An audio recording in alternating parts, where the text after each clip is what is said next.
ইসলামী ছাত্র আন্দোলন পটুয়াখালী জেলা শাখা কর্তৃক আয়োজিত আজকে সম্মেলনের সম্মানিত সভাপতি, ইসলামী ছাত্র আন্দোলনের কেন্দ্রীয় সভাপতি, ইসলামী আন্দোলনের দায়িত্বশীল সর্বস্তরের ছাত্র ভাইয়েরা আমার, ইসলামী ছাত্র আন্দোলন সাহাবাদের অনুসরণ মনে আছে তো? ইসলামী ছাত্র আন্দোলন সাহাবাদের অনুসরণ, রুহানিয়াত ও জেহাদের সমান্বিত প্রয়াস, এই দুইটা স্লোগান কিয়ামতের আগ পর্যন্ত ভরবেন না। সাহাবাদের অনুসরণ, রুহানিয়াত ও জেহাদের সমন্বিত প্রয়াস। রুহানিয়াত ব্যতীত জেহাদ আর জেহাদ ব্যতীত রুহানিয়াত একটাও কাম্য নয়। জেহাদের সাথে রুহানিয়াত থাকা চাই, আর রুহানিয়াতের সাথে কি থাকা চাই? জেহাদ থাকা চাই। কিভাবে জেহাদ করবেন, অনুসরণ কাদেরকে করবেন, এরদোগানকে করবেন কিনা, মিশরের মুরসিকে করবেন কিনা, না কোন ব্যক্তির অনুসরণ করবেন, এই বিষয়ে ঈশা ছাত্র স্পষ্ট বলছি। ঈশা ছাত্র আন্দোলন অনুসরণীয় ব্যক্তিরা হলেন সাহাবায়ে কেরাম রিদওয়ানুল্লাহি তাআলা আলাইহিম আজমাইন। এরা তাদের অনুসরণ করে, অন্য কারোর অনুসরণ করে না। ইসলামী ছাত্র আন্দোলন কি সুন্নাতকে বাদ দিয়ে রাজনীতি করে? ইসলামী ছাত্র আন্দোলন সুন্নাতকে বুকে ধারণ করে রাজনীতি করে। ইসলামী ছাত্র ইসলামের নাম দিয়ে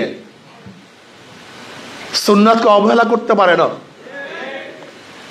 ইসলামের নাম দিয়ে নবী আলাইহিসসালাতু ওয়াস সালাম আদর্শকে বাদ দিয়ে অন্য কোনো ব্যক্তির আদর্শ ইসলামী ছাত্র আন্দোলন গ্রহণ করতে পারে না। মনে রাখতে হবে, ইসলামী ছাত্র আন্দোলন বিশ্বাস করে শুধু শক্তি, দল, অর্থ এবং আধিক্যতার ভিত্তিতেই মানুষ বিজয় অর্জন করতে পারে না। ইসলাম বিজয় অর্জন করে আল্লাহ পাক রহমতের ভিত্তিতে। ওয়ালা তাহিনু ওয়ালা তাহজানু ওয়া আনতুমুল আ'লাউনা ইন কুনতুম মুমিনিন। তোমরাই বিজয় অর্জন করবে যদি তোমরা মুমিন হয়ে থাকো। ঈমানের শক্তিতে শক্তিবান যদি হতে পারি তাহলে আমরাই বিজয় অর্জন করব। আর ঈমানের বলে বলিয়ান না হয়ে যদি হাজারো শক্তি প্রদর্শন করি, একদিন বিলীন হয়ে যাব, ধ্বংস হয়ে যাব। আপনারা ভাবছেন যে আমরা আধিক্যতার মাধ্যমে বিজয় অর্জন করব? না। আল্লাহ পাক কালামে পাকের মধ্যে ফরমান, ওয়া ইয়াউমা হুনাইনিন ইয আ'জাবাতকুম কাসরাতুকুম ফালাম তুগনি আনকুম শাইয়্যা। দেখেন, আপনারা জানেন বদরের ময়দান মুসলমানদের সংখ্যা খুবই কম ছিল, মাত্র 313 জন। কাফেরদের বিশাল বাহিনী, কিন্তু বিজয় অর্জন করছে মুসলমান, এবং বিজয় অর্জন করছে মুসলমান। আর হুনাইনের যুদ্ধে মুসলমানদের সংখ্যা ছিল অনেক বেশি। কোনো ঐতিহাসিক বলেন 10,000, কেউ বলেন 12,000, কেউ বলেন 14,000। আর কাফেরদের সংখ্যা ছিল মাত্র 4,000। মুসলমানদের সংখ্যা কাফেরদের চেয়ে অনেক অনেক বেশি ছিল, কিন্তু বিজয় অর্জন করছে কাফেররা। প্রথম অবস্থায় মুসলমানরা বিজয় অর্জন করতে পারেনি। কারণটা কি ছিল? আল্লাহ পাক কালামে পাকের মধ্যে ফরমান, ওয়া ইয়াউমা হুনাইনিন ইয আ'জাবাতকুম কাসরাতুকুম ফালাম তুগনি আনকুম শাইয়্যা। হুনাইনের যুদ্ধে যখন তোমাদের আধিক্য তোমাদেরকে অজব পয়দা করছে, আজকে আমাদের বিজয় ঠেকায় কে, আমাদের বিজয় ন্যায় কে, তখন তোমাদের আধিক্য তোমাদেরকে উপকার করতে পারেনি।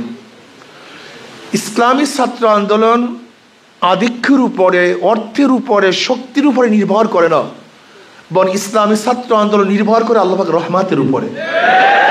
কিসের উপরে? ব্যাস এইটা প্রথম কলবের মধ্যে বসান, এইটা কলবের মধ্যে বসান। আপনি ইসলামী ছাত্র আন্দোলন করবেন, ইমামতি করবেন, অথচ ইমামতির কোনো নিশানা আপনার মধ্যে থাকবে না, এরকম ইমাম আমরা চাই না। আপনি ইমাম দুই প্রকার, ইমামতে সগরা, ইমামতে কবরা। শুধু ইমামতি আর বড় ইমামতি। মসজিদের ইমাম হলো ইমামতে সগরা, আর রাষ্ট্রের ইমাম হলো ইমামতে কবরা।